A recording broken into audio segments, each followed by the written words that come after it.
आप सभी भाई बहनों का आध्यात्मिक ज्ञानात्मक चैनल की ब्रह्म मुहूर्त उपदेश कक्षा में एक बार फिर स्वागत है। आज की चर्चा का विषय है तमोगुण, रजोगुण और सतोगुण। ये कोई नए शब्द नहीं है, लगभग हमारी प्रतिदिन ही इन पर चर्चाएं होती हैं। और इन्हीं तीन गुणों से ही आपके हमारे तीन शरीर हैं, स्थूल शरीर, सूक्ष्म शरीर और कारण शरीर। इन पर हमारी देखिए लगभग प्रतिदिन ही चर्चाएं होती हैं, चाहे वो ब्रह्म मुहूर्त उपदेश कक्षा हो, चाहे वो संध्या बेला ज्ञान कक्षा हो, और या फिर परमात्मा और आत्मा जो कि चेतन सत्ताएं हैं।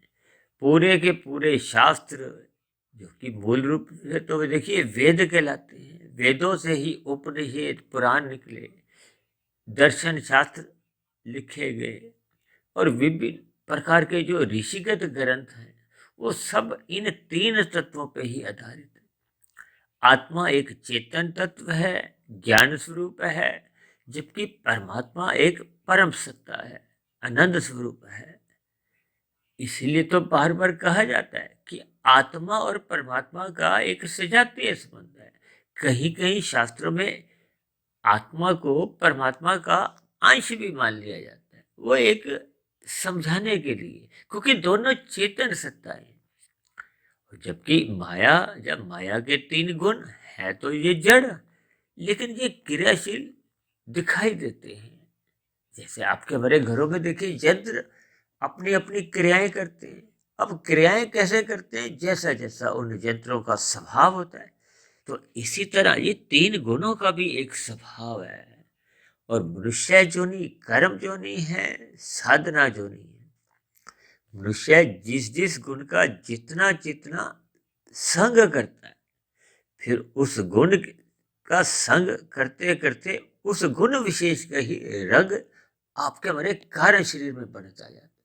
और कार्य शरीर में जैसे जैसा रंग बनता है, जब उसका प्रभाव आता है, या आपका बड़ा स्वभाव बनता है, या आपके बड़े संस्कार बनते हैं, फिर वैसे ही उन बने हुए संस्कारों से आपके हमारी दिनचर्या होती है। दिनचर्या कहो, कर्म कहो, या आपके हमारे जीवन की एक दिशा पकड़ती है। अक्सर मैं आप सभी भाई बहनों को बार बार विनती करता रहता हूँ कि सतोगुण का संग करो, सत्संग करो, ब्रह्म मुहूर्त में उठो।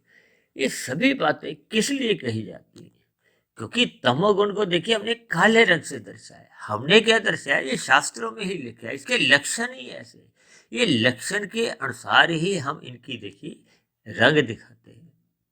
अब रजोगुण को तो हम एक रंगीन सा रंग दिखाते हैं। रंगीनिया क्या है, ये पांच विषय भोगों की संसारी एक आकर्षण है। अक्सर मैं इसको देखिए एक मेले का भी रूप देता हूँ। और मेले को ही अब, क्योंकि वर्तमान संसार में देखिए जगह जगह आपको मॉल दिखाई देते हैं। अब मॉल के अंदर अगर आप प्रवेश कर जाओ तो वहां जितनी देर भी आप घूमते हो तो आपको विभिन्न प्रकार के जो एक आकर्षण दिखते हैं, वो रजोगुण के कारण ही है। रजोगुण के कारण ही ये संसार आपको एक रसमय लगता है, भोगमय लगता है। और ये जो स्त्री पुरुष का जो आपसी जो एक आकर्षण है, ये भी एक रजोगुण का कारण ही शास्त्रों में भी कहा गया। और लेकिन रजोगुण से भी आगे का एक गुण क्या है, सतोगुण, जो कि ना तो काला है ना रंगीन है, एकदम साफ सुथरा। साफ सुथरा कहो, शांति प्रिय कहो, जैसे भी आप पवित्र कहो, ये सभी स्थितियां अपने आप में ही वो सफेद रंग दर्शाता है। अब इन तीनों गुणों के नीचे हमने देखिए अलग अलग एक तीन तीर दिखाए। तमोगुण के नीचे हमने एक तीर दिखाया है, रजोगुण के नीचे भी एक तीर दिखाया है, और सतोगुण के नीचे भी एक तीर दिखाया है। अब आप इसको तीर कहो, स्थूल शरीर कहो, सूक्ष्म शरीर कहो, या कारण शरीर कहो, या आत्मा कहो, देखिए ये समझने के लिए ये बातें बहुत ही आवश्यक है। अक्सर देखिए परमात्मा की प्रेरणा से प्रतिदिन जो हम ब्रह्म मुहूर्त उपदेश कक्षा में विषय तो आपके हमारे होते हैं बहुत ही गंभीर, लेकिन परमात्मा की प्रेरणा से अलग अलग आकृतियों द्वारा, अलग अलग रंगों द्वारा या कुछ ऐसे ये जो तीर के निशान हैं या कुछ और निशान हैं, जैसे जैसे परमात्मा मुझे देखिए प्रेरित करते हैं, मैं वैसा वैसा ही अपने डिजाइनर को अपने हाथों से कुछ एक चित्र सा बनाकर उसको थोड़ा समझाने का एक प्रयास करता हूँ। और फिर जैसे जैसे वो चित्र बन के आता है, फिर उस बने हुए चित्र के आधार पे ही फिर मैं उस वीडियो विशेष को बनाता हूँ, ताकि मेरे शब्दों को भी उस डिजाइन के अनुसार कहो, रंगों के अनुसार कहो, या उस चिन्हों के अनुसार मैं अपनी एक व्याख्या रखता हूँ। और फिर परमात्मा जैसे जैसे शब्द मेरे मन बुद्धि के भीतर डालते हैं, फिर जैसा जैसा परमात्मा का एक आशीर्वाद बना होता है, तो फिर मैं उस वीडियो विशेष को एक दिशा देता हूँ, ताकि एक साधारण मनुष्य के जीवन में एक सकारात्मक परिवर्तन आए। जब तक मनुष्य योनि पाकर आपके हमारे जीवन में देखिए शुद्ध कमाई नहीं होती, तो फिर मनुष्य जीवन पाकर आपका हमारा कोई लाभ नहीं है। यहाँ लाभ का अभिप्राय देखिए आर्थिक लाभ से नहीं है, आध्यात्मिक लाभ से है। क्योंकि आर्थिक लाभ कहो, भौतिक लाभ कहो, या संसारी लाभ कहो, ये सभी लाभ कहो या संसारी उपलब्धियां कहो, ये तो मरने के साथ ही समाप्त समझी जाती है। और स्थूल शरीर की तो एक निश्चित आयु है, निश्चित सांसें हैं। जैसे जैसे आपकी हमारी सांसें घटती जाती हैं, अब भले ही मनुष्य देखिए जन्मदिन मनाता फिरता है, ये तो एक राजसी स्थितियां हैं। मनुष्य को अपने मिले हुए जीवन में सतोगुण बढ़ाना चाहिए। सतोगुण बढ़ने से ही आपके हमारी एक पात्रता बनती है। किसके लिए? विशुद्ध सतोगुणी सत्ता को समझने के लिए, जानने के लिए, पहचानने के लिए। जब तक मनुष्य परमात्मा को समझता नहीं है, जानता नहीं है, तो फिर वो परमात्मा से जुड़ने में उसकी कोई रुचि नहीं होती। जैसे हम संसार में देखिए बड़े बड़े अमीर लोगों से जुड़ना चाहते हैं, जो बड़े बड़े उपलब्धियां हासिल कर चुके हैं, चाहे वो राजनीतिक स्तर पर हो, चाहे वो खेल जगत पे हो, चाहे वो कोई फिल्मी जगत पे कोई उभरता कोई सितारा होता है। अक्सर मनुष्य देखिए फिल्मी जगत की हस्ती कहीं कोई नजर आती है, तो उसके साथ एक सेल्फी लेता है, उसके साथ फोटो खिंचवाने में बहुत आनंदित होता है। चाहे ऐसे ही कोई देखिए चर्चित राजनीतिक हो, तो ये सभी स्थितियां क्या है कि मनुष्य संसार को पाना चाहता है, संसार में बड़े लोगों के साथ जुड़कर अपने आप को एक चर्चित मनुष्य बनाना चाहता है। ये सभी स्थितियां देखिए केवल और केवल स्थूल शरीर के स्तर पर है। जिन व्यक्तियों के साथ हम फोटो खिंचवाकर एक गौरवान्वित होते हैं, अपना लाभ समझते हैं, वो भी तो आपके हमारे समान देखिए एक मनुष्य हैं। उनकी भी अपने कर्मों की एक लेखा जोखा मांग रहा है। उनके भी कारण शरीर में अलग अलग स्थितियां हैं। इसी कारण शरीर की स्थितियों को देखिए मैंने नीचे जो एक तीन तीरों की जो स्थितियां हैं, उसमें तो देखिए हमने कोई रंग नहीं भरे। रंग नहीं भरे का अभिप्राय क्या है कि हमने उस तीरों को देखिए सफेद रंग से ही मूलभूत रूप से दिखाया है। लेकिन उन सफेद रंग की स्थितियों में काले रंग की जो एक स्थितियां हैं, दाग हैं, या अपशगुन कहो, या बुरी स्थितियां हैं, या बुरे संस्कार कहो, किसी भी शब्दों से जिसमें आपको समझ आती हो वो आप समझ सकते हो। क्योंकि अब देखिए ना, तमोगुण के नीचे हमने एक जो सफेद तीर है उसकी तो केवल बाउंड्री बाउंड्री ही, यानी कि बाहर की जो एक दीवार है वो केवल सफेद है, भीतर में तो उसके देखिए काला रंग, आगे पीछे ऊपर नीचे चोंच से काला रंग ही काला रंग। ये काला रंग क्या दर्शाता है कि उसके जीवन में देखिए पाप कर्म अधिक हैं, पाप कर्म ही पाप कर्म है।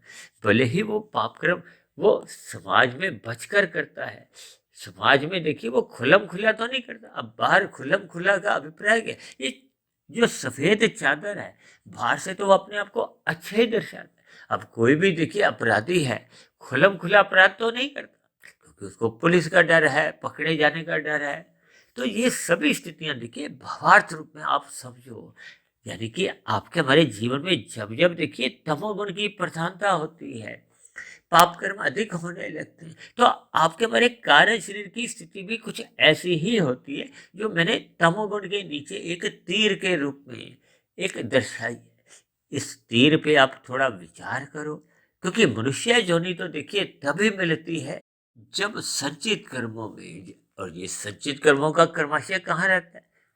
कारण शरीर में। कारण शरीर में देखिए, एक सिम कार्ड कहो, लेखा जोखा कहो, बैलेंस शीट कहो, क्योंकि देखिए जैसे हम अपने व्यापार की एक लेखा जोखा की एक बैलेंस शीट बनाते हैं ना, और जो बड़े बड़े जो उद्योग धंधे चलाते हैं, जिनके देखिए कंपनियों के बाजार में शेयर आए होते हैं, तो वो अपनी कंपनी के लेखा जोखा में अधिक से अधिक प्रॉफिट दिखाते हैं, लाभ दिखाते हैं, ताकि उनकी कंपनी पर एक साधारण मनुष्य का एक विश्वास बने, वो उनकी कंपनी में अपना शेयरों के रूप में पैसा लगाए। ये एक साधारण सी स्थिति है, यानी कि कोई भी मनुष्य आर्थिक दृष्टिकोण से घाटा या हानि पसंद नहीं करता, सदा लाभ ही लाभ चाहता है। जबकि मनुष्य अपने आध्यात्मिक दुनिया का अभिप्राय क्या है कि आपके मरे जो कारण शरीर की जो एक स्थितियां हैं, क्योंकि कारण शरीर का आत्मा से एक प्रत्यक्ष संबंध बना रहता है। हालांकि आत्मा तो अपने आप में ही शुद्ध है, उसके ऊपर किसी भी प्रकार का कोई देखिए एक कालापन नहीं आता, वो तो कारण शरीर में है। ये जो तीन स्थितियां मैंने दर्शाई, ये कारण शरीर की है। ये कारण शरीर की जो स्थितियां ये अस्थायी है, ये हमने उत्पन्न की है। जबकि परमात्मा की व्यवस्था में तो सभी आत्माएं ज्ञान स्वरूप है। ज्ञान स्वरूप का अभिप्राय वो सफेद स्थिति से ही है।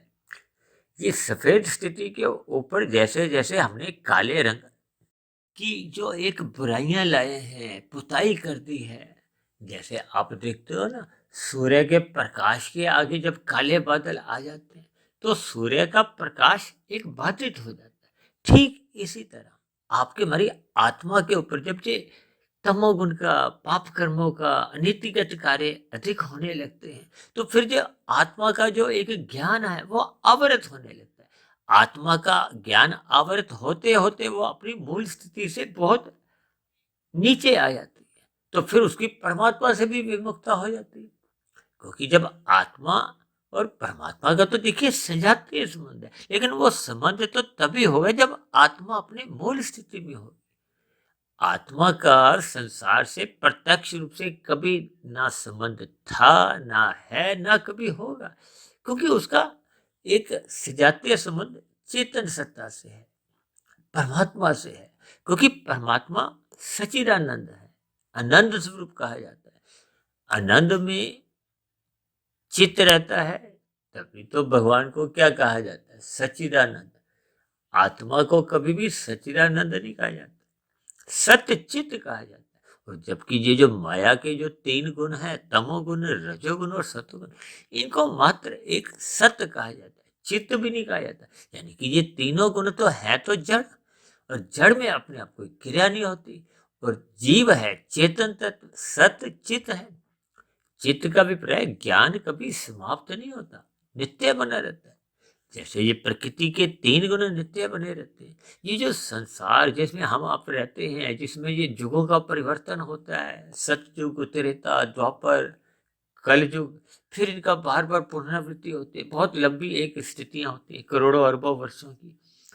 ये 23 तत्वों का विस्तार है। ये संसार को अनित्य कहा जाता है। अनित्य का अभिप्राय क्या है कि इसका कोई कारण है, और जिसका कोई कारण नहीं होता वो नित्य है। इसीलिए तो बार बार कहा जाता है कि मनुष्य को मोक्ष प्राप्ति के लिए प्रयत्न करना होगा, और ये प्रयत्न कहो, प्रयास कहो, पुरुषार्थ कहो, ये केवल और केवल मनुष्य योनि में ही संभव है।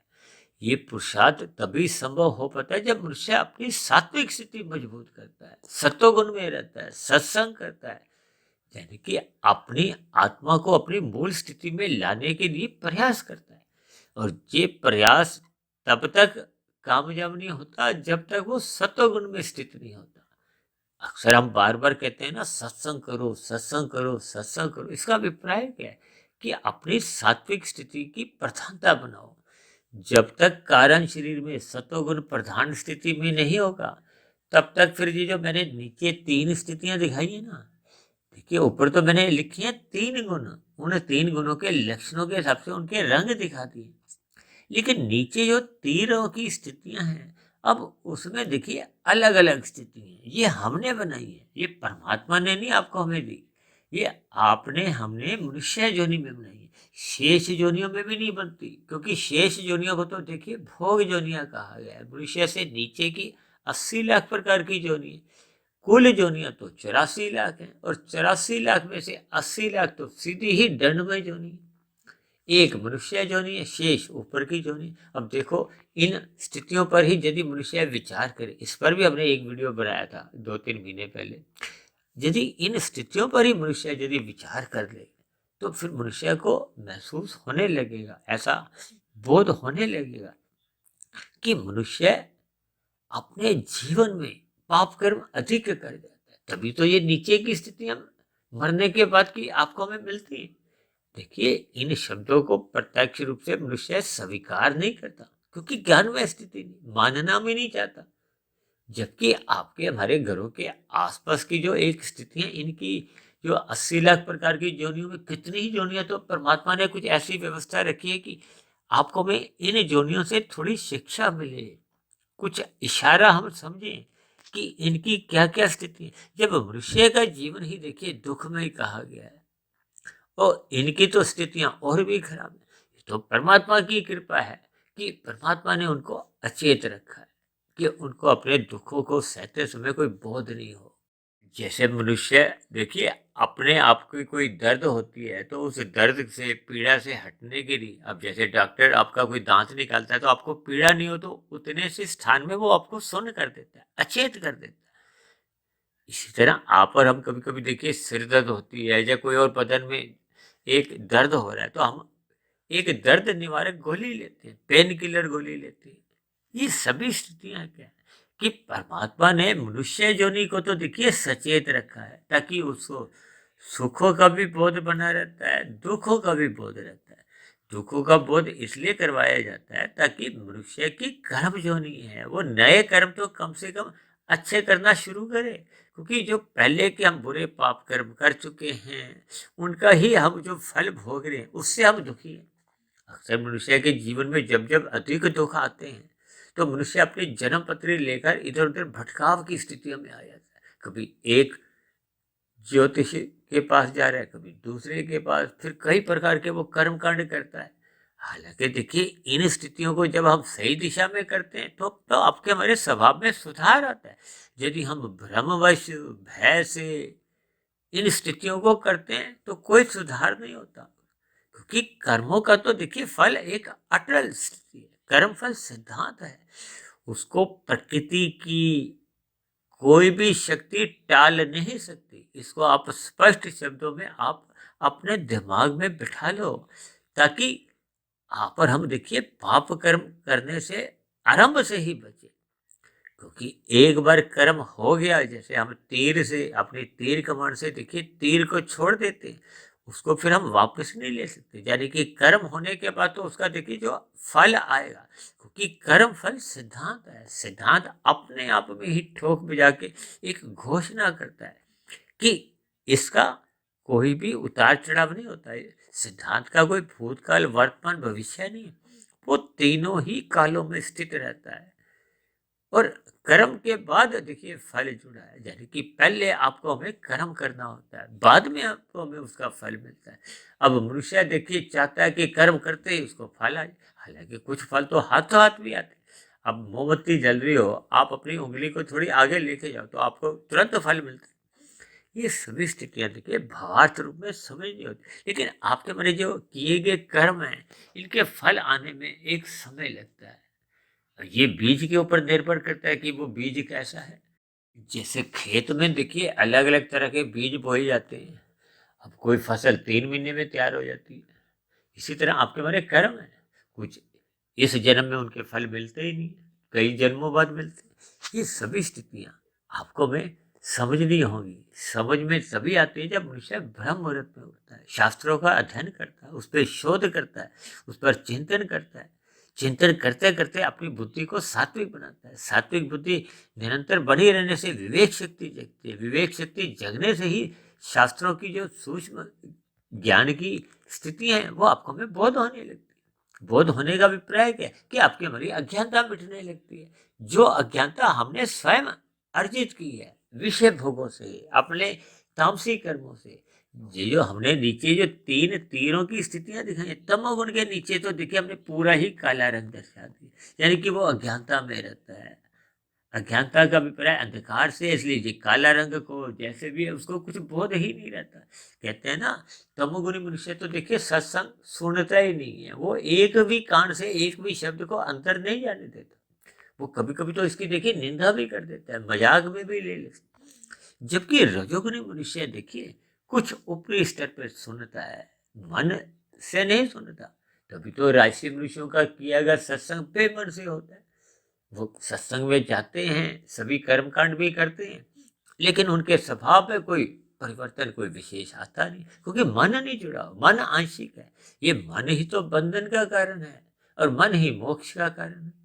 अब मन यदि पूर्ण रूप से जुड़ता है, श्रद्धा पूर्वक सत्संग करता है, उस श्रद्धा पूर्वक किए गए सत्संग का फिर हम मनन करते हैं, और मनन निरंतर करते रहते हैं, करते रहते हैं। तभी तो हम कहते हैं श्रद्धा पूर्वक किए गए सत्संग 1% की सफलता है। और जब हम फिर उस पर मनन करते हैं तो ये 10% की सफलता है।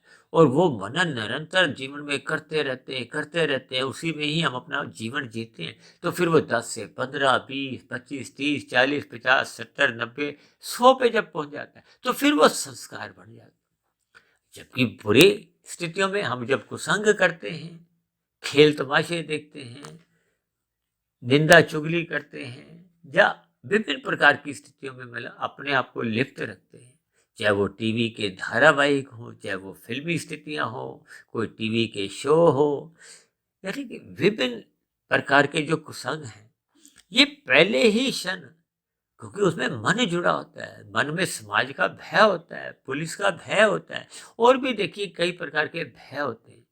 तो मनुष्य प्रथम ही क्षण मन लगा के रसपूर्वक उसको सुनता है, करता है, तो फिर उसका संस्कार देखिए एक ना होके 10 से ही आरंभ होता है। और उसकी जब हम बार बार इच्छा रखते हैं, उसको भोगते हैं, तो फिर वो बहुत जल्दी 10, 20, 40, 100 पे पहुंच जाता है, संस्कार बन जाता है। और वो बुरे संस्कार फिर मन बुद्धि में फुरने जगाता है, फिर वो मनुष्य उनके पाप कर्मों में लिप्त होता है। तो बस इसी में ही उसके देखिए हम पुण्य कर्म करते हैं चाहे पाप कर्म करते हैं, दोनों ही स्थितियों में आपका हमारा जीवन छोटा होता जा रहा है, क्योंकि सांसें तो सीमित लेके हम माता के गर्भ में आए थे, अब वो घटती जा रही है, घटते घटते जिस दिन समाप्त हो जाएंगी तो कोई भी ऐसा प्रारब्ध में कोई निमित्त मात्र कारण बन जाएगा, तो आपकी हमारी मृत्यु हो जाएगी। अब मृत्यु के होते ही, यानी कि अंतिम सांस के जाते ही, तो फिर आपके बारी जो कर्मों की लेखा जोखा कहो, आध्यात्मिक यात्रा की जितने भी हमने उन्नति की होती, इनको ताला लग जाता है। अब नीचे की जोनियां हो या ऊपर की जोनियां, वो तो कर्मों के आधार पर स्थितियां बनती। दोनों ही स्थितियों में देखिए संस्कारों को ताला लग जाता है। नीचे की जोनियों में पाप कर्मों का एक ताला खुल जाता है, क्योंकि हम नीचे की जोनी में दुख भोगते हैं, तो आपके हमारे पाप कर्म घटते जाते हैं, घटते जाते हैं। वो जब घट घट के पुण्य कर्म के बराबर आ जाते हैं, चाहे लाखों करोड़ों खरबों जितने भी जोनियों में जाना पड़े, जितनी बार भी जन्म लेना पड़े, वो घट घट के जब बराबर आते हैं तो फिर पुनः मनुष्य जोनी मिल जाती है। फिर अब परमात्मा आपको हमें एक अवसर देते हैं, और ये अवसर तो आपको हमें मिला हुआ है, उस मिले हुए अवसर का हमें लाभ कमाना चाहिए। और यदि हम ऊपर की जोनियों की इच्छा रखते हैं, सुख भोगते हैं, तो वहां सुखों का क्षय होता है, पुण्य कर्मों का नाश होता है। वो नाश होते होते जब वो पाप कर्मों के बराबर आ जाते हैं, फिर पुनः हम मनुष्य जोनि में आते हैं। यानी कि मनुष्य जोनि को कर्म जोनि कहा गया है, साधना जोनि कहा गया है। ऊपर की जोनियों में भी संस्कारों की स्थिति में कोई परिवर्तन नहीं आता, केवल मनुष्य जोनि में ही संस्कार बनते भी हैं, बिगड़ते भी हैं। इसलिए हम सभी भाई बहनों को अपने मिले हुए जीवन में सत्संग करते रहना होगा, अपने रजोगुण को मर्यादा में रखना होगा। अब देखिए अपने रजोगुण के नीचे जो तीर की जो एक स्थिति है, उसमें चोंच में हमने काला रंग हटा दिया है। हटाने का अभिप्राय क्या है कि देखिए राजसी मनुष्य के जीवन में भी पाप कर्म होते रहते हैं। अब देखो हमने तीर से एक लंबे काला निशान दिखाया, यानी कि काफी स्थिति तो उसकी काला ही है, तमोगुण की प्रधानता ही है। इसका अभिप्राय क्या है कि राजसी मनुष्य के जीवन में भी पाप कर्म होते रहते हैं। इसका आज की चर्चा में देखिए इशारा केवल इतना ही है। और ये जो सफेद रंग की जो तीर दिखाई है, ये किस लिए, कि मनुष्य कर्म कांड करता हुआ सत्व गुण में जाए। जब हम कर्म कांडों को ज्ञान पूर्वक करते हैं, यदि हम लोभ से करते हैं, भय से करते हैं, तो फिर आपकी हमारी स्थितियों में कोई विशेष सुधार नहीं होता। ये तो हम देखते ही आ रहे हैं। हर 6 महीने बाद नवरात्रे आते हैं, तो उन 8-10 दिनों में मनुष्य की स्थितियों में एक अस्थायी परिवर्तन आता है। उसके बाद फिर पुनः वो रजोगुण में लौट आता है, अपने संसार में लौट आता है। और यदि मनुष्य ज्ञान पूर्वक करता है, निरंतर सत्संग करता रहता है, ज्ञान पूर्वक कर्म कांड करता है, तो फिर उसके रजोगुण से सत्वगुण की स्थिति बनती है। अब सत्वगुण में देखिए हमने सफेद हिस्सा अधिक दिखाया है, लेकिन अभी भी काला हिस्सा कुछ अंश में है। तो ये तब खत्म होता है जब मनुष्य निष्काम भाव से कर्म करे। जब तक हम काम भाव से कर्म करते रहते हैं, तो इसका अभिप्राय क्या है कि हमें संसार चाहिए, संसार के विषय भोग आपको हमें चाहिए। और जब विषय भोग चाहिए तो फिर वो बंधन बना रहता है, चाहे अच्छा हो बुरा हो। अब देखिए, हथकड़ी लोहे की हो, पीतल की हो या सोने की हो, अब कोई सोने की हथकड़ी को ही झांझरे समझकर नाचने लगे, तो इसमें तो कोई बुद्धिमत्ता नहीं है। इन सभी बातों के देखिए आपको हमें जितनी जल्दी भावार्थ समझ में आते जाएंगे, उतना उतना आपके हमारे जीवन में आध्यात्मिक उन्नति होती है। अब जैसे जैसे आपकी हमारी सात्विक स्थिति मजबूत होती है, तो फिर हम विशुद्ध सत्वगुणी सत्ता को पाने का एक लक्ष्य बना लेते हैं। जैसे 4 प्रकार के प्रसाद हैं, इसको मैं चौथा प्रसाद जो मोक्ष है उसको तो मैं लक्ष्य अक्सर कहता हूँ। यानी कि आपका हमारा अर्थ और काम धर्म की लगाम से नियंत्रण में होने चाहिए, जिसका उपदेश भगवान श्री कृष्ण ने स्वयं गीता में समझाया है कि आपको हमें धर्म मार्ग पर चलना है, अपने रजोगुण को मर्यादा में रखना है, गुरु की आज्ञा में रखना है, सत्संग करना है, ब्रह्म मुहूर्त में उठना है, परमात्मा की सम्मुखता बनाए रखनी है। ये सभी स्थितियां देखिए उन 5 घोड़ों की लगाम को नियंत्रण में रखने से। जैसे हम गाड़ी चलाते हैं, यदि ब्रेक नहीं हो, लगाम नहीं हो, तो फिर हम गाड़ी कैसे रोकेंगे? क्योंकि दिन में तो रजोगुण की स्थितियां होती हैं और ब्रह्म मुहूर्त में अक्सर मनुष्य सोया रहता है। इसलिए तो बार बार हम कहते रहते हैं कि आप ब्रह्म मुहूर्त में उठो, सत्संग करो, ध्यान लगाओ, इन वीडियो को भी सुनो और भी इस ग्रंथों को आप पढ़ो। ये सभी सात्विक स्थितियां जितनी जितनी मजबूत स्थिति में होती है, फिर वैसे वैसे आपका हमारा सुधार होता है, ताकि परमात्मा की ओर हम चलें। यानी सत्वगुण में आपके हमारी ये जो कालापन है वो दूर होता है। हटने का अभिप्राय है कि जैसे जैसे कारण शरीर में अशुद्धियां समाप्त होती जाती हैं, अशुद्धियां क्या, बुरे संस्कारों की। तमोगुण एक मल कहा जाता है, रजोगुण को विक्षेप कहा जाता है, जबकि सत्वगुण को एक मुक्तिदायक गुण माना गया। इसलिए तो बार बार कहा जाता है कि ब्रह्म मुहूर्त में उठो, ब्रह्म मुहूर्त में उठो। जितनी अधिक आध्यात्मिक साधना आप इस मिले हुए जीवन में कर लेते हो, वो मरने के बाद भी सुरक्षित बनी रहती है। सुरक्षित बने रहने का 2 लाभ है। एक तो हमें पुनः मनुष्य योनि का जन्म मिलता है और मनुष्य अधोगति से बचता है। क्योंकि जब जब मनुष्य देखिए निष्काम भाव से कर्म करता है, तो उसका कोई कर्माशय तो बिगड़ने का मतलब ही नहीं। क्योंकि पाप कर्मों से रजोगुणी पुण्य कर्म अच्छे माने जाते हैं, रजोगुण से भी सतुगुणी पुण्य कर्म जो परोपकार के हम कार्य निष्काम भाव से भी करते हैं, वो और अच्छे माने जाते हैं। और जब हम निष्काम भाव से ही कर्म करते हैं, तब ऐसी स्थिति विशेष में उस व्यक्ति के मन में देखिए पाप कर्म करने की तो स्थितियां उत्पन्न ही नहीं होती, क्योंकि वो तो निष्काम भाव से कर्म कर रहा है, अपने कर्तव्य समझकर ईमानदारी से अपने जिम्मेदारियों को निभा रहा है।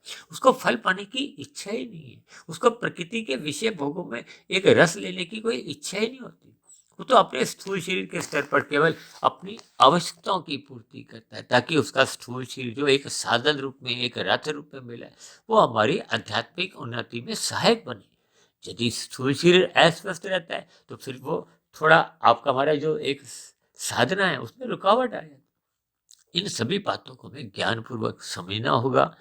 अपने जो हमने सतोगुण की जो एक तीर की स्थिति दिखाई है, उसको पूर्ण रूप से शुद्ध करना होगा। जब ये तीर या कारण शरीर पूर्ण रूप से शुद्ध अवस्था में आ जाता है, तो फिर कारण शरीर में सभी जो अशुद्धियां हैं वो समाप्त हो जाती है और आत्मा पे आप किसी भी प्रकार का कोई आवरण नहीं होता, आत्मा भी अपने मूल स्वरूप में आ जाती है। इनका अभिप्राय क्या है कि अब कारण शरीर पूर्ण रूप से देखिए समाप्त हो गया। जब कारण ही समाप्त हो जाता है, तो फिर कार्य नया तो होगा ही नहीं।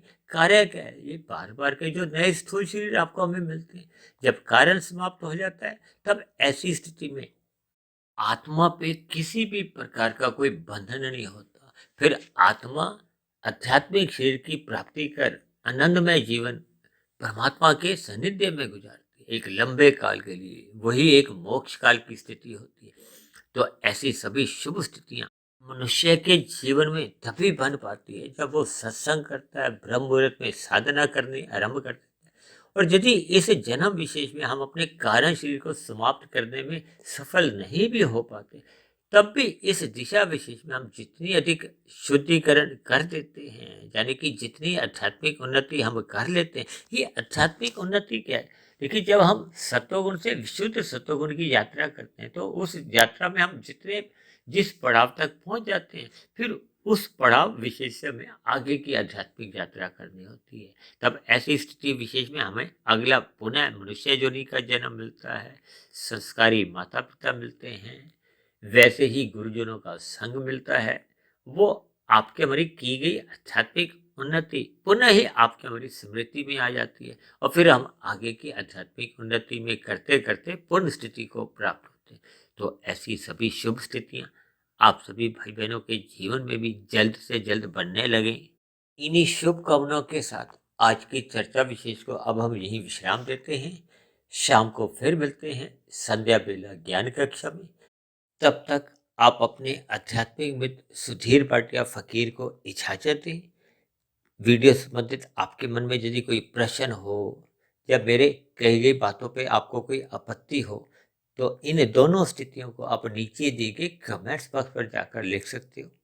और चर्चा विशेष को सुनने के लिए आप सभी भाई बहनों का बहुत बहुत धन्यवाद।